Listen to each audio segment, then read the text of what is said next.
পেহেলগাঁওয়ের বৈসারন উপত্যকা, যা mini Switzerland নামেও পরিচিত, মঙ্গলবার তা পরিণত হয়েছিল মৃত্যু উপত্যকায়। বেছে বেছে জঙ্গিরা ধর্ম পরিচয় জেনে হিন্দুদের খুন করে। সেই ঘটনায় গোটা বিশ্ব এখন প্রতিবাদের আগুনে ফুঁসছে। একের পর এক হামলার মুহূর্তের হাড় হিম করা ছবি সামনে আসছে। উত্তর দিতে ভারতও প্রস্তুত। বিস্ফোরণে গুড়িয়ে দেওয়া হয়েছে 5 লস্কর জঙ্গির বাড়ি। অন্যদিকে কাশ্মীর জুড়ে সেনা অভিযান তল্লাশি চলছে, আর তার মধ্যে পাকিস্তান যে কতটা বেপরোয়া তা বিশ্বের কাছে বেআব্রু হয়ে পড়লো। কতটা নির্লজ্জ পাকিস্তান, সেই ভাইরাল ভিডিও এবার সামনে এসেছে। দেখাবো সেই ভিডিও, আলোচনা শুরু করব, তবে শুরুতেই রাখবো আজকের বিষয়। পেহেলগাঁওয়ে হিন্দু নিধন, একেবারে পাল্টা অ্যাকশনে ভারত। বিস্ফোরণে ধূলিসাৎ 5 লস্কর জঙ্গির বাড়ি। একের পর এক সেই বিস্ফোরণে উড়িয়ে দেওয়া হয়েছে বাড়ি। কাশ্মীরে হিন্দু হত্যার পরও নির্লজ্জ পাকিস্তান একেবারে বেআব্রু হয়ে পড়েছে তাদের যে সন্ত্রাসের মদত সেই বিষয়। লন্ডনে প্রতিবাদীদের গলা কাটার হুঙ্কার একেবারে পাক সেনাকর্তা তৈমুর রাহাতের, সেই ভিডিও রাখবো আপনাদের সামনে। নিহত বাঙালি পর্যটকদের পরিবারকে এবার সাহায্য ঘোষণা করলেন মুখ্যমন্ত্রী মমতা বন্দ্যোপাধ্যায়। অন্যদিকে শহীদ প্যারা কমান্ডো ঝন্টু শেখের স্ত্রীকে চাকরির ঘোষণাও করেছেন মুখ্যমন্ত্রী মমতা বন্দ্যোপাধ্যায়। তবে শুরুতেই যে বিষয় আপনাদের সামনে রাখবো, পুলওয়ামার মুরানে বিস্ফোরণে লস্কর জঙ্গি এহসান উল হকের বাড়ি ধ্বংস করে দেওয়া হলো। অর্থাৎ একের পর এক লস্কর জঙ্গির বাড়ি বিস্ফোরণে উড়িয়ে দেওয়া হলো। পুলওয়ামা মাতালহামায় গুড়িয়ে দেওয়া হলো লস্কর জঙ্গি জাকিরের বাড়ি। অন্যদিকে সোপিয়ানে চটিপাড়ায় বিস্ফোরণে আহমেদ কুতেইয়ের বাড়ি ধ্বংস করে দেওয়া হলো।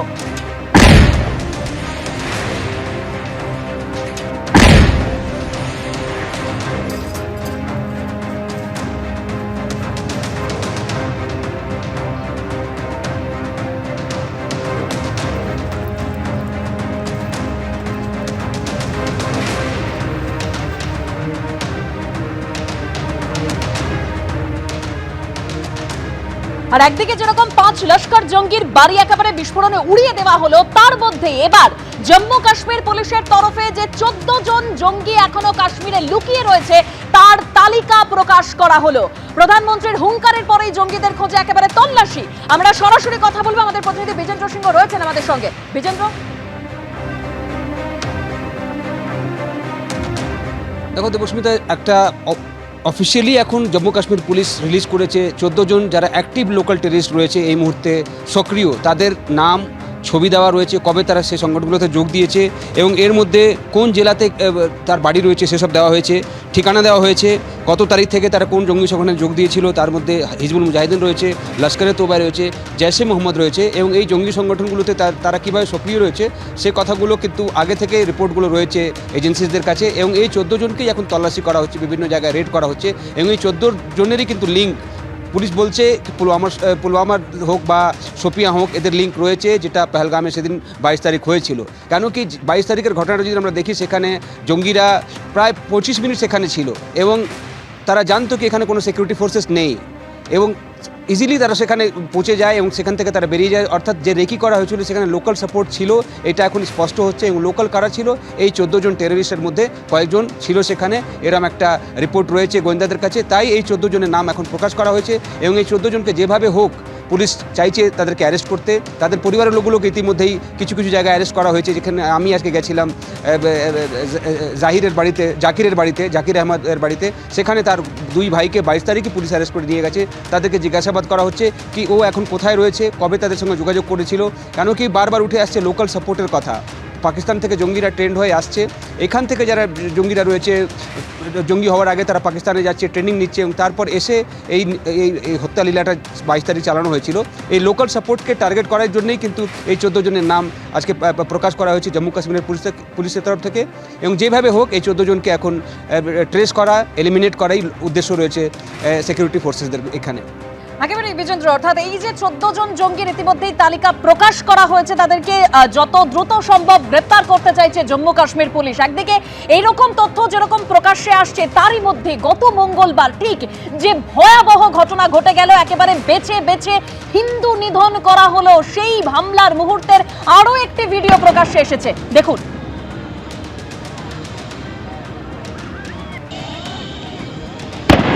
একেবারে মুহুর্মুহু গুলির শব্দ।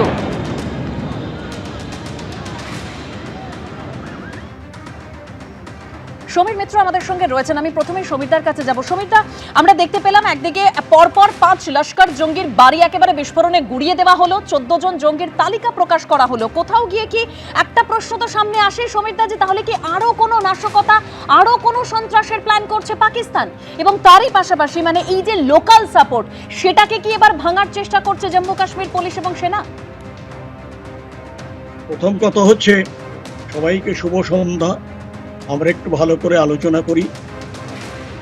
আমার যেটা মনে হয়, যে বাড়িগুলো ইমিডিয়েটলি ডিটেক্টেড হলো এবং তাকে ডিমলিশ করা হলো either by explosive or by ACP, তাহলে এই পুলিশের কাছে এই খবরটা ছিল যে এই বাড়ির ছেলে একজন টেররিস্ট। তাহলে সে তার কেন, যেহেতু শেয়ার করেনি, কেন পুলিশের সঙ্গে কিংবা অন্য কোনো এজেন্সির কাছে? দ্বিতীয়ত, তার অর্থ আর অন্যদিক থেকে দেখতে গেলে পুলিশ কি তাদের সঙ্গে একসঙ্গে মদত দিয়ে করেছে? তাই যদি হবে, সেই সব পুলিশকেও কিন্তু আইডেন্টিফাই করতে হবে যারা ঘরের মধ্যে থেকে শত্রুর কাজ করছে।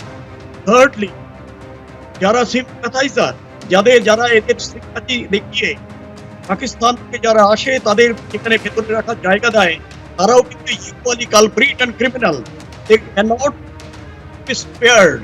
তারপরে যে রয়েছে, অনেক সময় কি হয় যে তাদের বন্দুকের ভয়ে হয় কাজ করতে হয়।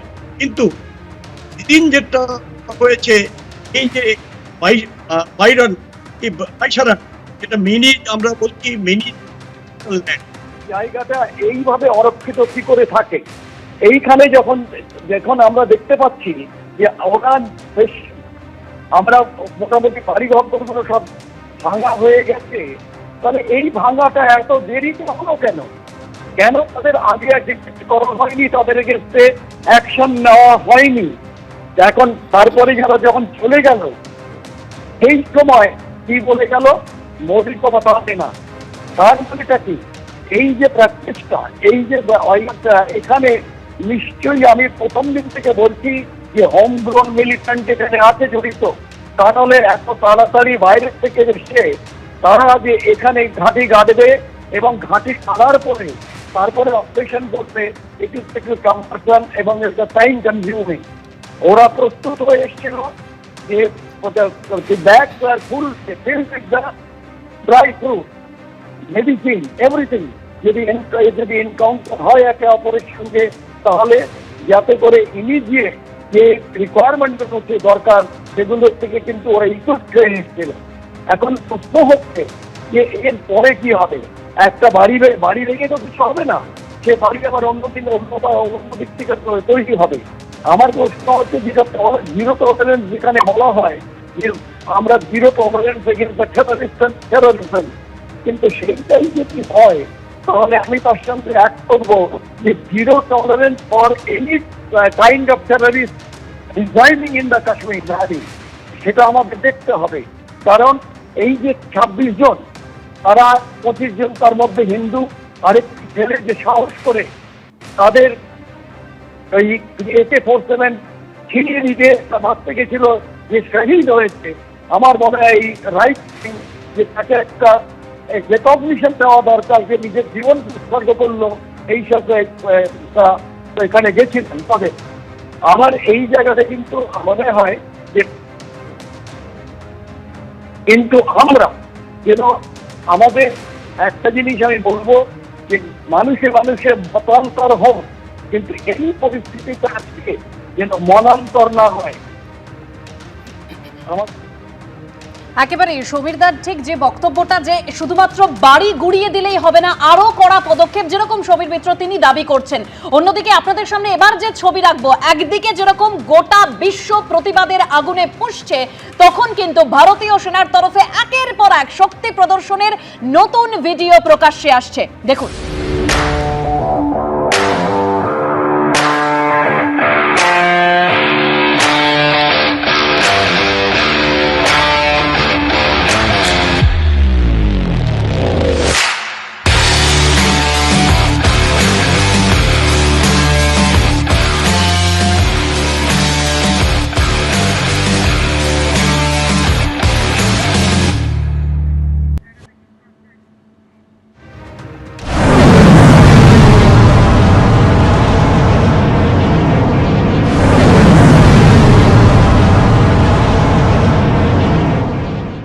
আমি গদাধর চট্টোপাধ্যায়ের কাছে যাব। একেবারে জল স্থল অন্তরিক্ষে যে প্রস্তুত রয়েছে ভারত, তার প্রমাণ দিয়ে চলেছে। একেবারে পরপর ভিডিও প্রকাশ্যে আসছে। একেবারে এই যে নৌসেনার তরফেও পোস্ট করা হয়েছে যে any time anywhere any how #mission ready. Gadadhar বাবু, দেখুন, এই যে অল আউট এফার্ট যেটা এখন নিয়েছে, এটা যদি ফেব্রুয়ারি মার্চে যদি এই এফার্টটা নিত, তাহলে হয়তো আমরা এই ঘটনাটা অ্যাভয়েড করতে পারতাম।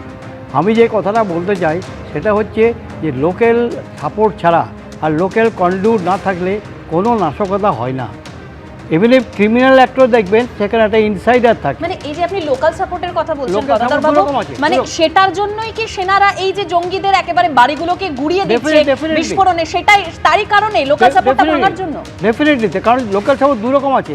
একটা হচ্ছে যখনই আপনি পিওকে, আমি এই বর্ডারটা পুরো চিনি, আমি বর্ডারটা কাজ করেছি বলছি। প্রথম হচ্ছে যখন ওরা পিওকে থেকে আসছে, ওদের যে নিয়ে আসে তারা হচ্ছে লোক, সেই বর্ডারিং এরিয়ার লোক, যাদেরকে আমরা গাইড বলি, যারা গাইড নামে পড়ছিল, পয়সার লোভে তারা করে, তারা একটা পার্টিকুলার পয়েন্ট পর্যন্ত নিয়ে আসে, তারপর হ্যান্ড ওভার হয় এই লোকাল সাপোর্টের উপরে। এবং লোকাল সাপোর্ট দুরকম আছে। লোকাল সাপোর্ট হচ্ছে ইন্ডিভিজুয়াল সাপোর্ট, অর্থাৎ লোকাল ক্যাডার্সকে যারা ট্রেন মিলিটেন্ট, আমরা এটাকে বলি লোকাল ট্রেন মিলিটেন্ট অথবা পার্ক ট্রেন মিলিটেন্ট। এই লোকাল সাপোর্ট আবার আছে, কিছু লোকাল গ্রুপ আছে কিছু। এই যে ধরুন লস্কর-ই তৈয়বা যে নেক্সাসে কাজ করে, সেটা হচ্ছে আহলে হাদিস, জামায়াতে আহলে হাদিস। ওদের যে গ্রুপটা, যাদের ওদের যে মেন্টর, সেটা হচ্ছে তেহরিকুল মুজাহিদিন। তেহরিকুল মুজাহিদিন ওখানে সংগঠন রয়েছে, তারা শেল্টার দেয়।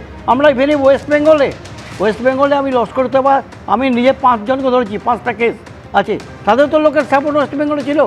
এবং প্রত্যেকেই কিন্তু এই আহলে হাদিস যেগুলো আমাদের মস্ক আছে বা আহলে হাদিসের যেগুলো আপনার সংগঠন রয়েছে, সেখানে শেল্টার নেই ওরা। সুতরাং এইটা একটা শেল্টার বলতে দুটো বোঝায়। একটা হচ্ছে local militant support, local support. Third হচ্ছে, সেকেন্ড হচ্ছে লোকাল অর্গানাইজেশন সাপোর্ট। যে একেবারে গদাধর বাবু ঠিক যে কথা বলছেন, সেই লোকাল সাপোর্টটাই ভাঙতে চাইছে একেবারে সেনা। তার জন্য প্রস্তুত রয়েছেন, প্রতিটা জায়গায় তল্লাশি চলছে, অভিযান চলছে। কিন্তু তার মধ্যেও অনেকেই প্রশ্ন করছেন, ভারত যেরকম প্রতিবাদের আগুনে ফুঁসছে, সেরকমই প্রশ্ন, নিরাপত্তা ব্যবস্থাটা কি আরো জোরদার করা যেত না কাশ্মীরে? পেহেলগাঁওয়ে হিন্দু নিধন, কলকাতায় তদন্তে এনআইএ। পেহেলগাঁও হামলায় নিহত পর্যটক সমীর গুহর বাড়িতে পৌঁছে গেছিল এনআইএর প্রতিনিধি দল, এবং ঠিক কি ঘটেছিল সেদিন সেটা জানার জন্য আমি এখান থেকে একবার সজলদার কাছে যাব। সজলদা, মানে যে বিষয়টা যে কতজন টুরিস্ট যাচ্ছে, প্রতিটাই কিছু জানা রয়েছে প্রশাসনের, যে কিরকম ভাবে যাচ্ছে। কারণ আমরা দেখেছি গত 2 বছরে টুরিস্টের সংখ্যা কতটা বেড়েছে কাশ্মীরে। সেখান থেকে অনেকের প্রশ্ন, নিরাপত্তার বিষয়টা কি আরো জোরদার করা যেত না? ব্যাপারটা হচ্ছে যে এগুলো ঠান্ডা ঘরে বসে বলা যায়, বাস্তবটা বুঝতে হবে। যদি আপনার পাড়ায় রোজ স্বজনহারা পরিবার, তারা প্রশ্ন করছে, তারা প্রশ্ন করবেন, প্রশ্নটা যুক্তিসঙ্গত, কিন্তু উল্টো দিকের কথাটা অযৌক্তিক নয়। আপনার পাড়ায় যখন চুরি হয় তখন আপনি নাইট গার্ড রাখেন পাড়ায়, যখন পাড়ায় চুরি হয় না তখন নাইট গার্ড থাকলেও নাইট গার্ড রিল্যাক্ট্যান্ট থাকে। যখন চুরি হয় তখন নাইট গার্ড রাত্রিবেলা আমরা দেখতাম ল্যাম্পপোস্টের টোকা মারতো, মেরে বলতো জাগতে রহো। আরে তুই যদি মানে আমি যদি জেগে থাকবো তাহলে তোমায় রাখবো কেন? ব্যাপারটা এইরকম। ব্যাপারটা হচ্ছে 6টা বছর আপনি নিশ্চিন্তে নির্বিঘ্নে ছিলেন, এই জায়গাটা আপনাকে রিল্যাক্ট্যান্ট করে দিয়েছিল। আমি একবার কাশ্মীরে গেছিলাম, তখন আমি কলেজে পড়ি। আমি তখন দেখতাম যেখানে যেখানে আর্মি চৌকি বা আর্মি স্ট্যান্ড রয়েছে তার আশেপাশে লেখা থাকতো, হার চৌড়াই তেরা দুশ্মন হ্যায়, হার ল্যাম্পোস্ট তেরা দুশ্মন হ্যায়, হার নুক্কর তেরা দুশ্মন হ্যায়। মানে এটা আপনাকে অ্যালার্ট করবে। কিন্তু যদি 6টা বছর আপনি যুক্তির খাতিরে, তর্কের খাতিরে যা বলছেন সব ঠিক, কিন্তু বাস্তবতা, ধরুন এই রাস্তা দিয়ে এক্ষুনি প্রধানমন্ত্রী যাবেন কিংবা ধরুন মুখ্যমন্ত্রী যাবেন, তখন পুলিশগুলো যেরকম ভাবে জামা কাপড় এতে, কিন্তু সজলদা মানে জায়গাটা তো আর আমার আর আপনার লোকাল এরিয়া নয়, জায়গাটা কাশ্মীর। তখন তো সেই জায়গাটা আবার কাশ্মীরটা লোকাল এরিয়া, কাশ্মীরটা লোকাল এরিয়ার থেকেও বেশি শান্ত হয়ে গেছিল। লোকাল এরিয়ায় যত খুন আছে আমার, সেরকম টিউলিপ গার্ডেনে গত 2 মাসে 8 লক্ষ ভ্রমণার্থী গেছে ওখানে, সেটা আমাদের অন্য কোথাও যায় না। দেখুন, কাশ্মীরের মতন জায়গায় নিরাপত্তার মোড়কে যেখানে ঘেরা থাকে, সেখানে যে নিরাপত্তার অভাব ঘটেছিল, তার 26 জনের প্রাণ যে চলে গেছে এই বিষয়ে কোনো সন্দেহ নেই, মেনে নিতেই হবে, মেনে নিয়েছেন স্বরাষ্ট্রমন্ত্রী। তো স্বাভাবিকভাবে কি কারণে কাশ্মীরকে আমরা টার্গেট, মানে সেনাবাহিনীদের হাতে, সেনাবাহিনী আমাদের অ্যাসেট, গর্ব, বিশ্বাস, ভরসা, আমরা তাদের উপরেই দাঁড়িয়ে আছি, সেই সেনাবাহিনীদের স্বাভাবিকভাবে কাশ্মীরে যে কারণে টার্গেট করা হয়েছিল, ডিমনিটাইজেশন করেছিল। ডিমনিটাইজেশন এই যে টাকা এই জঙ্গিদের হাতে চলে যাওয়া, এখানে ডিমনিটাইজেশনের প্রথম কারণ ছিল। এবং 2019 সালের 5ই আগস্ট যখন 370 ধারার বিলুপ্ত হলো, তার মূল উদ্দেশ্য ছিল যে সন্ত্রাসবাদকে কিভাবে বিলুপ্ত করা যায়, নিপাত করা যায়।